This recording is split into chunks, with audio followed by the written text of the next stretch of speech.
Well, part of this is going to be for those that do it and also for those that don't do it. It's more sort of not an operating manual, it's more sort of how to think and approach an Asian patient.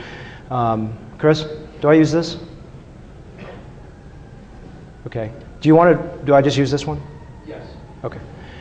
So what I want to do first is try to define a universal aesthetic. I think there's a convergence today of how we see beauty and youth, and a lot of it has come from fat transfer that I sort of have a different perspective on things. So there's obviously a bias there.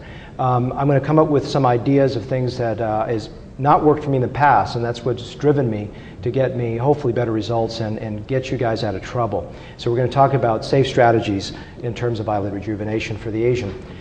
There is a difference, I think, today in terms of what we see as beautiful, at least for me at least.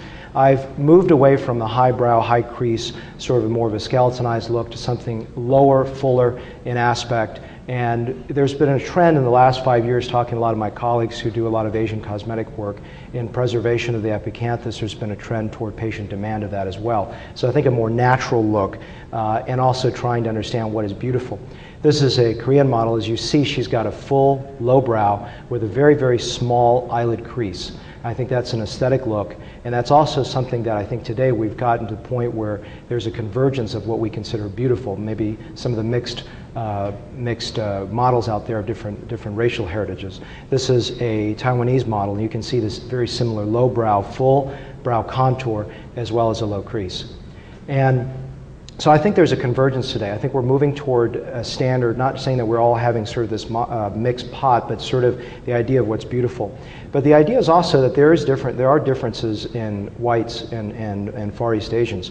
And the idea is that it's not always a low crease, it's not always a low brow. And actually Dr. Lambros did a lot to change my thinking in the past about really using old photographs to get where you want to go. I look at autologous fat transfer as a mainstay in what I do.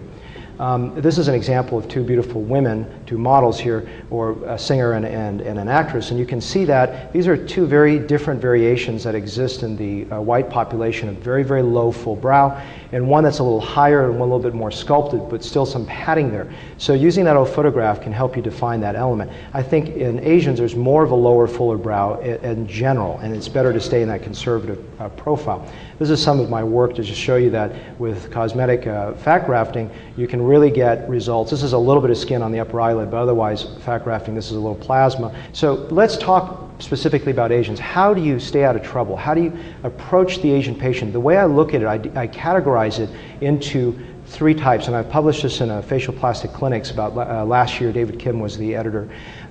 Without a crease, with a crease, and with a man-made crease. What are the considerations you need to know, whether you do eyelid surgery for the Asian eyelid or not, how you approach this patient? Let's talk about without the crease. I think the natural temptation is to go in there, take a little skin out, maybe cut a little bit and make an arbitrary defined place where you're going to do it. And also, as you know, Asian eyelids tend to be relatively full, so there's a temptation to go in there and just maybe go post-septal, take a little of that fat out, try to get that eye open. But I'm going to be honest with you, the problem with that is that if you just arbitrarily take some fat out or arbitrarily make an incision somewhere, you can either A, show up the incision, B, have inadvertent post-septal adhesions into the pre-septal tissues and create a crease that may be variable in fixation. That's a problem.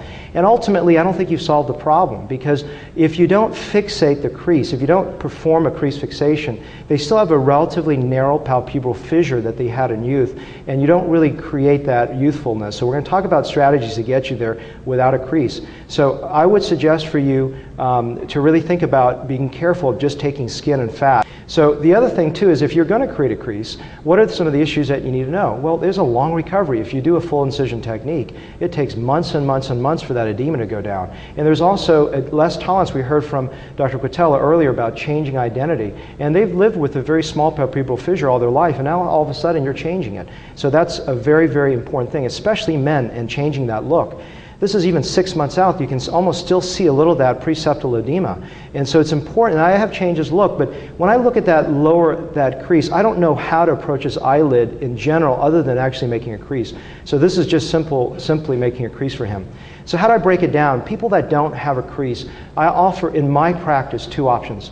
Either A, I'm going to create a crease, and I may or may not do a fat transfer. Or I really feel that sometimes in the right candidate, simply fat transfer around the eye without making a crease, without taking skin, is the other option. Let's talk about the obvious thing. This is something that maybe it's like, oh great, they have a crease. Now what do I do? Well, the idea is, yeah, you can perform a standard blepharoplasty, but I always challenge you, the idea is that the crease height should be preserved. Be very careful, be very mindful of making too high a crease. You're going to have potentially a patient that's unhappy.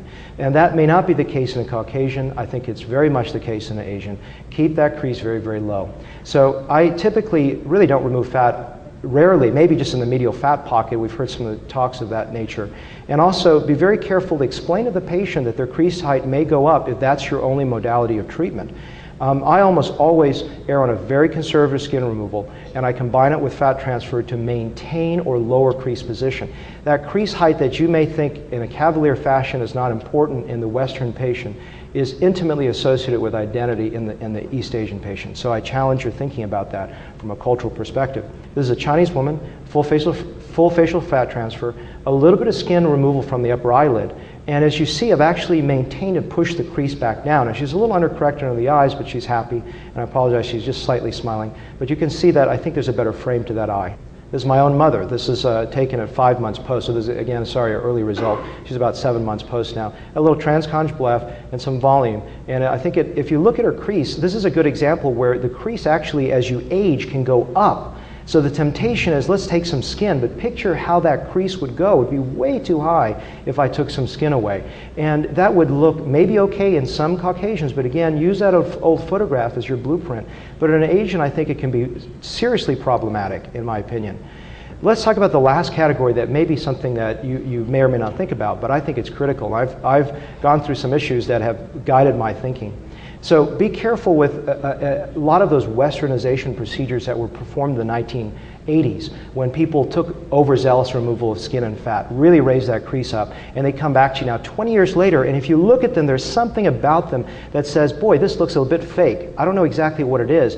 And what it is that dermatochalasis, that brow deflation, that brow descent, has created the fold to fold over their existing crease. So they went from a very high arched, over-skeletonized crease to a low one. And why does it look so abnormal? Because eyelid skin is thin, brow skin is thick. And when that thick brow skin hangs over that crease, and it looks a little weird, that's the reason why. So go in there and just lift their brow up and look at how high the crease is. It usually says, be careful if you're going to take skin out. If you go in there and you take skin, the real risk is unmasking a prior result. So I actually just use fat transfer in a very conservative manner because I think almost any skin removal can be an issue. So in summary, the idea is just to be mindful of Asian eyelid creases. It's something that I think that a lot of us don't think about because we don't see Asian patients very often. So that cultural sensitivity is extremely important. I challenge you to look at a universal aesthetic in terms of beauty and trying to look at what I like to call that convergence of beauty and seeing that I think that we're moving toward a trend of lower creases, fuller eyelid contours, and also using those old photographs. And sorry, this is my book, and I do make some money off this. I made, I think, 150 bucks the last 6 months, so please chip in. And this is my other book on fat grafting. So it's in my opinion, a convergence of these two ideas, putting together and marrying those two concepts for you guys. Hopefully that was clear for you, and it's something that I've struggled with and tried to define where my aesthetic is. I appreciate your attention.